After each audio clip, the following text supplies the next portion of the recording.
Hi, everybody. I am PJ Kwong, and I am delighted to be here tonight on this very first Ontario Football Alliance Town Hall. A little bit of information about me. I was a coach for 30 years. I am a writer in sports, and I'm also a media consultant for sports organizations. So that's why I'm here today with you. We're going to take some questions at the end of all of this, but in the meantime, what I'd like to do is to introduce the first of our two guests. Tina Turner is the executive director, rather, of the Ontario Football Alliance. Tina, thank you so much for joining us. Oh, thank you so much for helping us out with this broadcast. We really appreciate it. I am delighted. And next, I'd like to introduce Dan Fournier, who is the president of the Ontario Football Alliance. Welcome to you as well.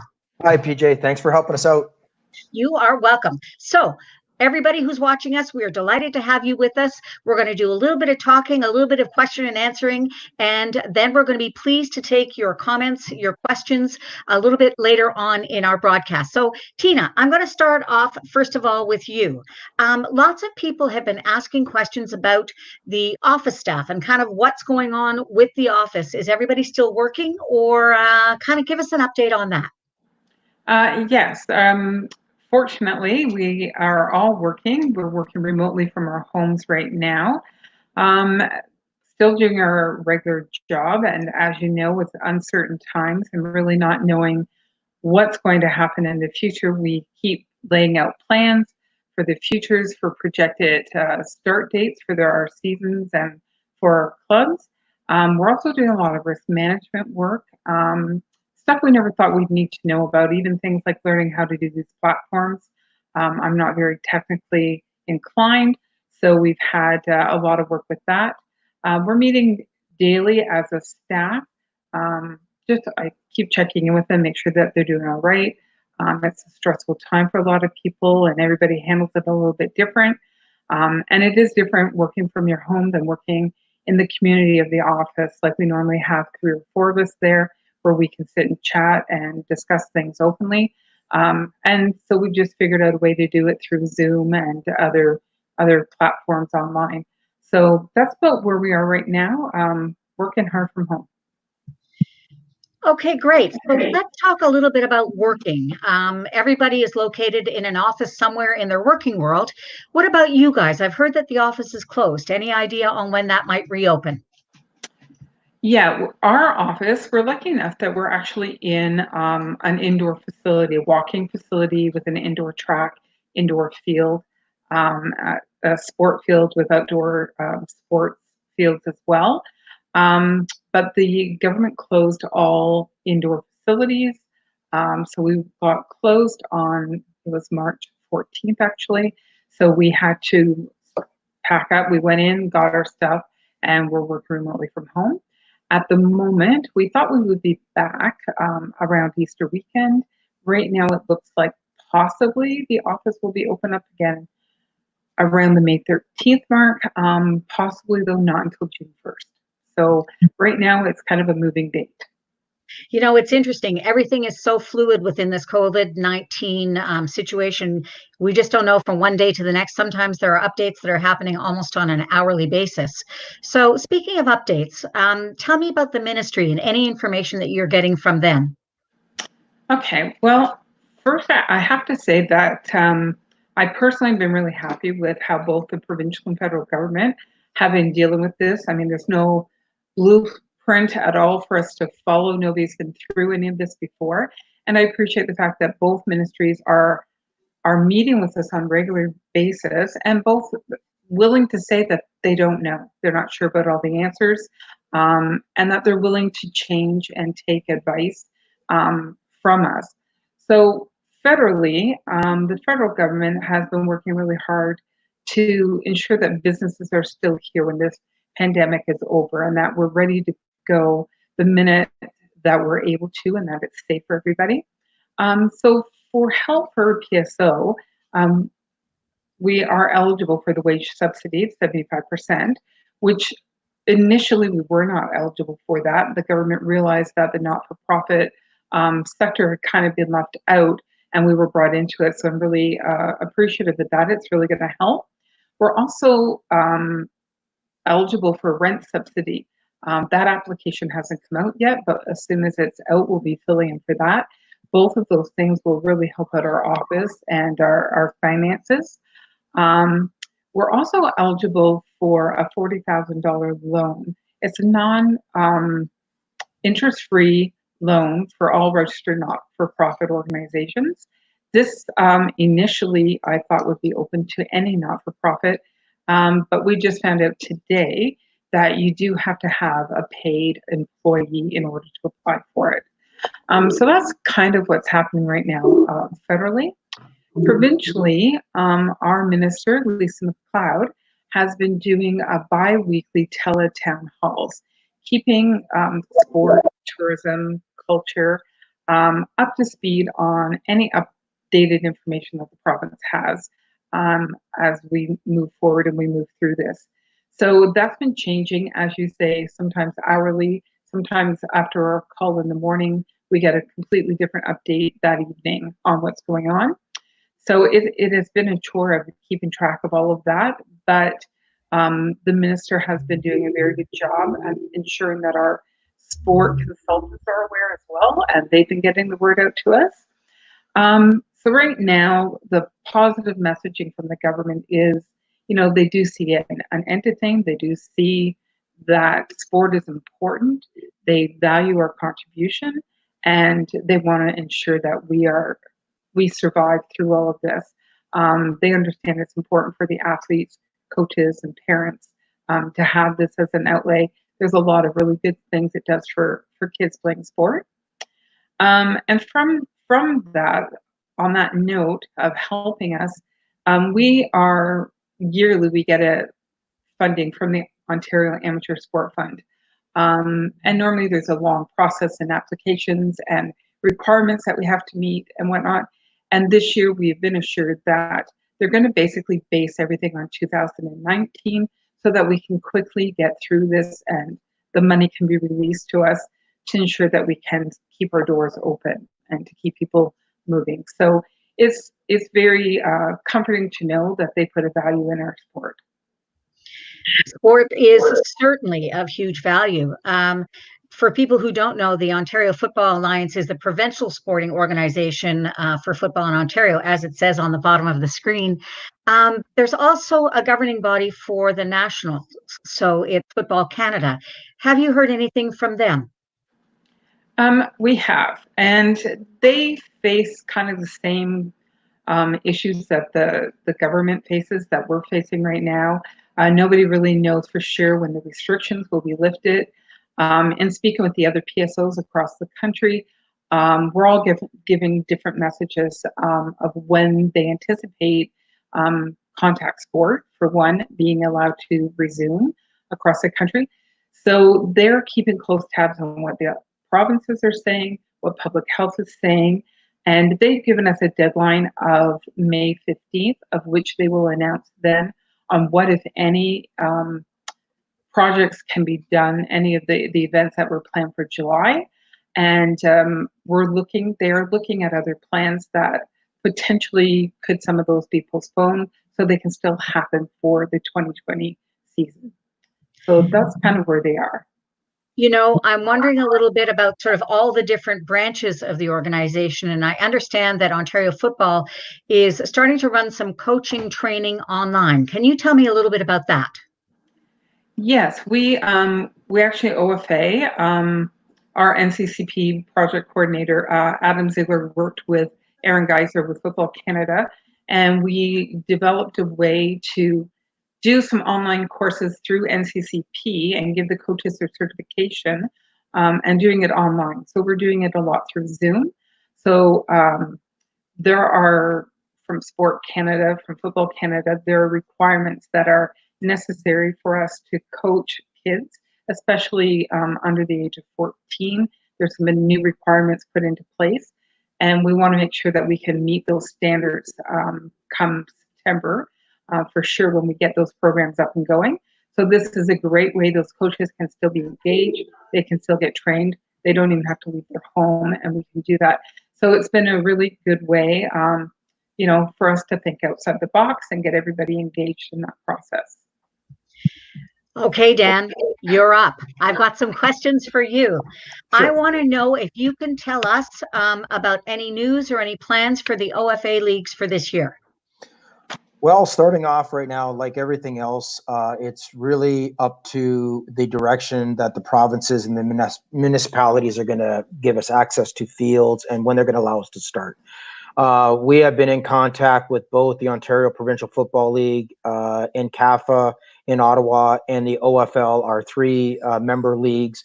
And we've been working out, and they've been working out different models for shortened seasons, different possible tournament style play if we run into timelines. So the leagues are working with in conjunction with their member, with the teams that participate, to try to figure out the best options. Unfortunately, we will be at the mercy of the province when they're going to be allowed to start up. The other thing that I've been doing is I have also been reaching out to municipalities, because some of the challenges are, even though the province may say, go ahead and start up, there may be some municipalities that may turn around and say, well, yeah, you know what, we've made the decision that we're just going to close our fields for the summer. So we're going to have to kind of work with any clubs that face that situation. But we're kind of looking at everything right now, and we're just trying to keep all the options open. And basically, once the announcement from the province is given that we can actually begin play, then we'll have to pick the best option at the time that's laid out, so we can at least try to get something out for the kids for this spring, summer. You know, COVID-19 has thrown a wrench in lots of people's plans for everything, including the AGM. I'd like you to talk to me a little bit about what's going to happen with your annual general meeting for this year. Yeah, so we're planning the AGM. We will be giving the traditional 30-day notice. The way it looks right now, we are working with a couple of different technologies. It looks like the AGM will be a virtual setting. Football Canada has announced that the Football Canada AGM will be done virtual. And it looks like we will have to do ours the same way.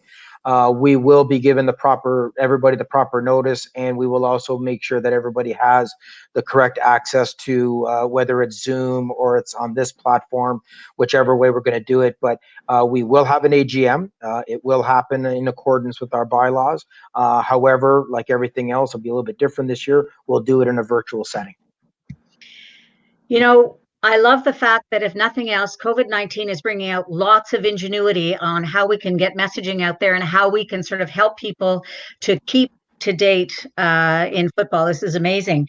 So speaking of keeping up to date, Tina, I'm back to you for a second. I want you to talk to me a little bit about the tournaments that were going to be taking place in July. Yeah, so normally by now we would have done all of our selection camps, and we would have done a big, what we call a Red Block weekend, where we bring in our top 90 athletes, and they get a full weekend of training with OUA coaches. They get a lot of nutrition and physical training as well, and we do some drug testing and drug talks and education. And it really gives them the idea of what it's like to be in a university environment and how that schedule looks. So because of this and social distancing, we weren't able to do that in April as we originally planned. So we're hoping that once this all gets lifted, we'll be able to provide, it may not be exactly as we've done it in the past, but we still want to do that high performance programming that we've done and offer it over the course of the summer. So Josh will keep everybody informed. He is our communication person and our marketing person, and he'll make sure that everybody is informed about that stuff. You know, as I go around the sports world, and I've had lots of experience in lots of different sports, one of the things that really is interesting to me is the passion for the sport.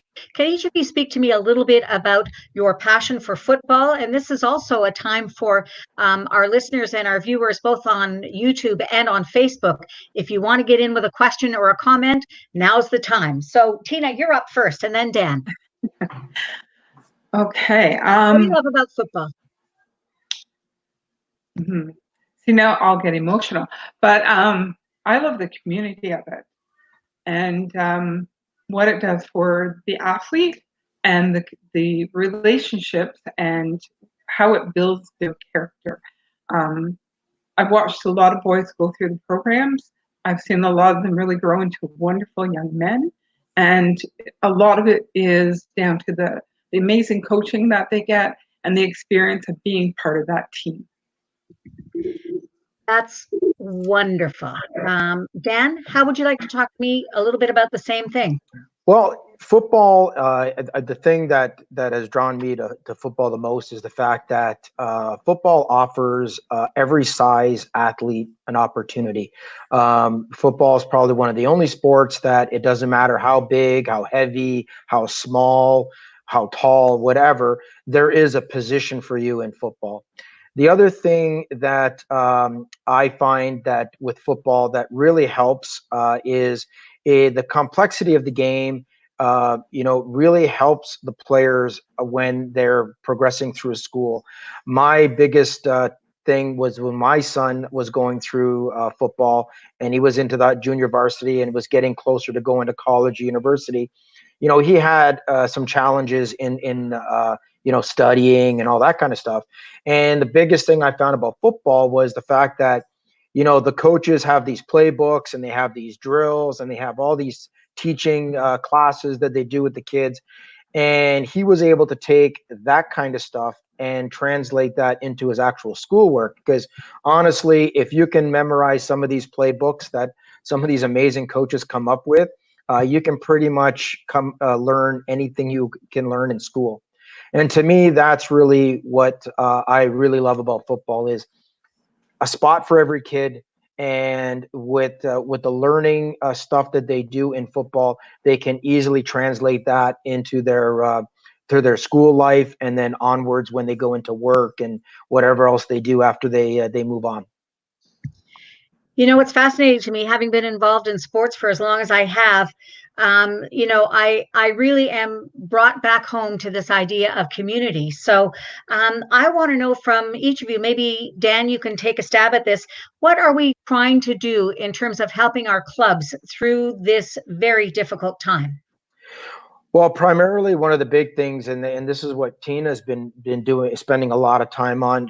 She's been spending a lot of time going on all the conference calls and the Zoom meetings with the government, looking for any type of financial aid.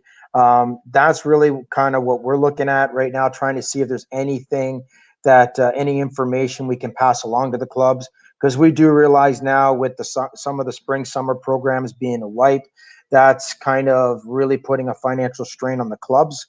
But that's really kind of, some of the stuff we've been trying to do. Do we have anything at the moment? No, but I have everything that I've seen is in the next few weeks, and I'm going to probably say closer to June. That's when you're going to see the government start coming out with more support for sports and amateur sports and kids related stuff. Right now, we're looking at, the first responders taking care of all that kind of stuff.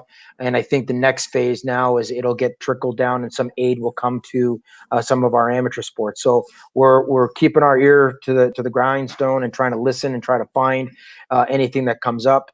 And we'll get that information as we get it. Okay, guys, I just need one last comment from each of you. I want to know, what can you say to those football players that are out there, to the football fans that are out there? One quick message that you can send out to them from OFA to them during this time. Go ahead, Tina. You first. I just want to, I guess, let everybody know we're going to be ready to go the minute we're able to, and that we hope they're all doing well. Great. And Dan, your turn. Well, from me, the biggest thing, folks, is change is not fatal, but failure to change is. And right now, we have an excellent opportunity to look at what all we're doing, and we have an opportunity now to change things and make things better. And I think we need to take a hold of that opportunity and move forward with it. You guys have been just outstanding. I want to thank you so much for taking the time to speak with me today. Tina Turner, Dan Fournier, Ontario Football Alliance. Make sure if you're out there in internet land that you check out ontariofootball.ca. They've got all of the information. Have a great evening. Thank you so much. Right, thank you. Good night.